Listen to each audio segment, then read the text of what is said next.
Here's Terry. Think the unthinkable and do the impossible. I love that. To think the unthinkable is to do the impossible. And it's because what we tend to do in this world is we live in a world where we honor and we worship fear.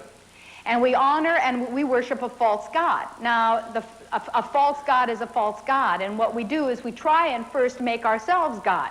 It does not work. I want you to know that, because it's like playing king of the mountain. Because you want to be the only one. That's like having a goal that says, I want to be the best, is very destructive.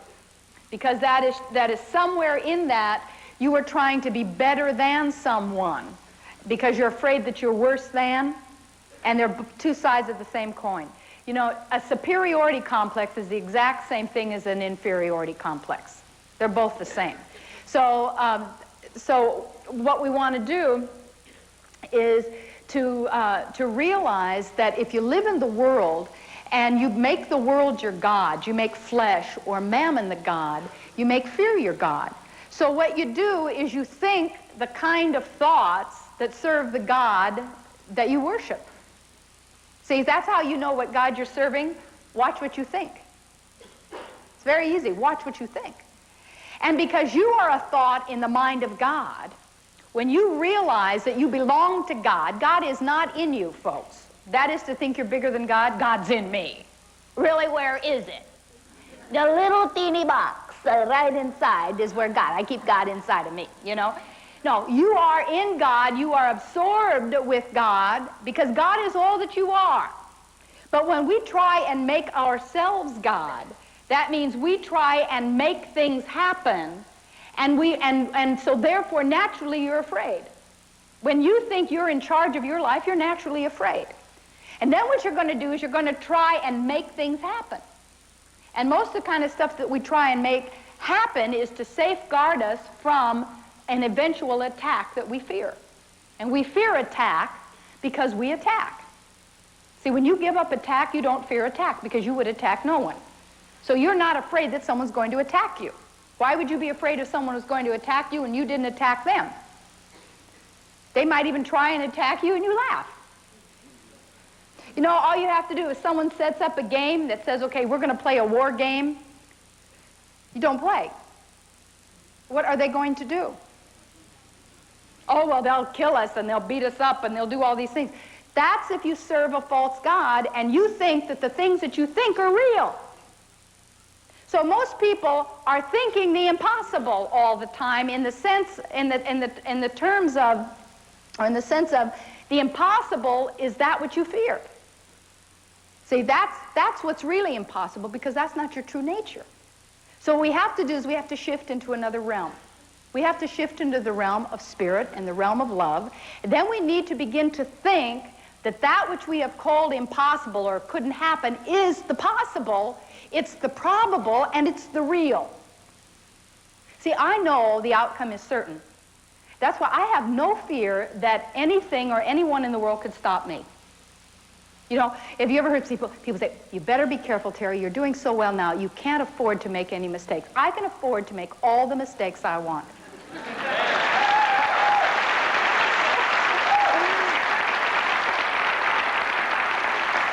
See, you can afford to make all the mistakes you want, because who you are is a positive, loving, magnificent thought in the mind of God.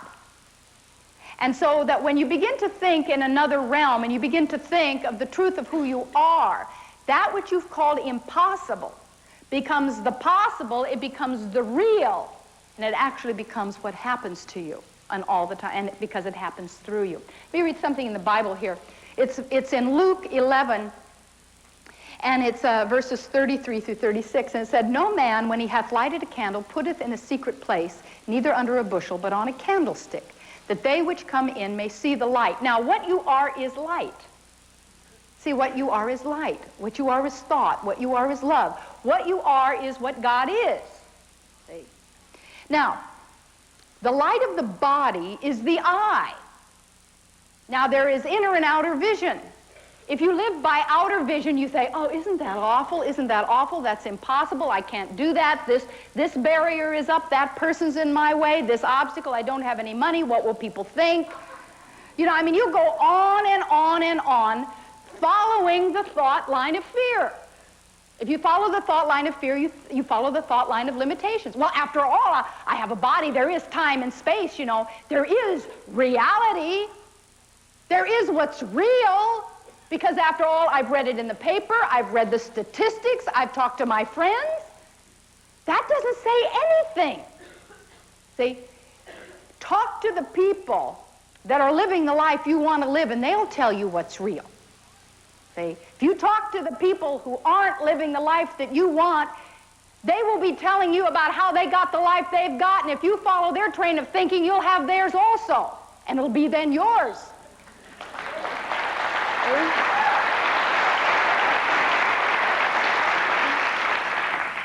The light of the body is the eye. So we have to see with inner vision. Therefore, when thine eye is single, thy whole body also is full of light. See, if your purpose is single, if your purpose is the truth, if your purpose is love, if your purpose is limitlessness, if your purpose is peace, what happens is your eye becomes single. It's almost like a horse in a horse race, which there is no race, but you have blinders on to anything else, and people will tell you how unrealistic you are, that you don't see all of that other stuff going on. The reason you don't see it is because you're not projecting it. See, if you think you're evil, you will project that out into the world, and you will live in an evil world. Because all you see is your own projection. You say, aren't people rotten? Aren't they nasty?